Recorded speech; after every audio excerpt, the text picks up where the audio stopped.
Under 19 world கப்பை தட்டி தூக்கிய மகளிர் அணி யாரு என்னன்றதை இந்த வீடியோல ஃபுல்லா சொல்றேன். நல்லா கேளுங்க. எஸ் அதாவது மலேசியால வந்து பார்த்தீங்கன்னா, under 19 women's T20 world cup நடந்தது. அதுல வந்து பார்த்தீங்கன்னா, ஃபைனல்ஸுக்கு சவுத் ஆப்பிரிக்காவும், நம்ம இந்திய உமன்ஸ் டீமும் வந்து செலக்ட் ஆனாங்க.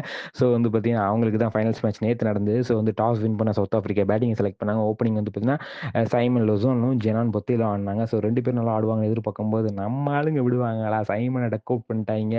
அதுக்கப்புறம் டியாராவை 3 ரன்னுக்கு காலி பண்ணிட்டாங்க. கயாலாவை 7 ரன்னுக்கு காலி பண்ணிட்டாங்க அப்படின்ற அளவுக்கு போயிட்டு இருக்கும்போது எல்லாரையுமே சிங்கிள் டிஜிட்ல காலி பண்ணி கோவின் வந்து 15 எடுத்தாங்க.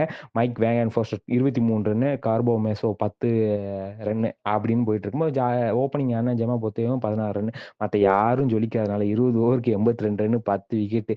நம்ம எண்ணில் வந்து பார்த்தீங்கன்னா த்ரிஷா வந்து பார்த்தீங்கன்னா 3 wicket, Vaishnavi Sharma 2 wicket, Aisha Shukla 2 wicket, Poornika சுத்தோ 2 விக்கெட்டுன்ற மாதிரி கலக்கிட்டாங்க. 82 ரன்லாம் அசால்ட்டா அடிப்போங்க அப்படின்ற மாதிரி வந்து பார்த்தீங்கன்னா, மொதல் விக்கெட் மட்டும் நம்ம விக்கெட் கீப்பர் கமாலினி மட்டும் 8 ரன்னுக்கு காலி. மற்ற 2 பேர் வந்து பார்த்தீங்கன்னா, த்ரிஷாவும் சனிகா ஷாலும் 2 பேரும் பிரிச்சு மேய்ஞ்சிட்டாங்கன்னே சொல்லலாம். அந்த பக்கம் த்ரிஷா 33 பாலுக்கு 44 ரன், இந்த பக்கம் சானிகா சேகர் 22 பாலுக்கு 26 ரன்னு 12 ஓவர்லேயே 84 ரன் அடிச்சு வேர்ல்டு கப்பை தட்டி சென்றார்கள்.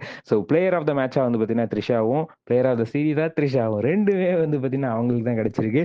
ஸோ வந்து வாழ்த்துக்கள் மகளிர் அணி ஃபியூச்சர்ல பெரிய பெரிய சாதனை புரிய வந்து பார்த்தீங்கன்னா தினமலர் சார்பாக வாழ்த்துக்கிறோம். இந்த வீடியோ உங்களுக்கு பிடிச்சிருந்தா லைக் பண்ணி ஷேர் பண்ணுங்க, கமெண்ட் பண்ணுங்க, மறக்காம தினமலர் சப்ஸ்கிரைப் பண்ணுங்க. நன்றி, வணக்கம்.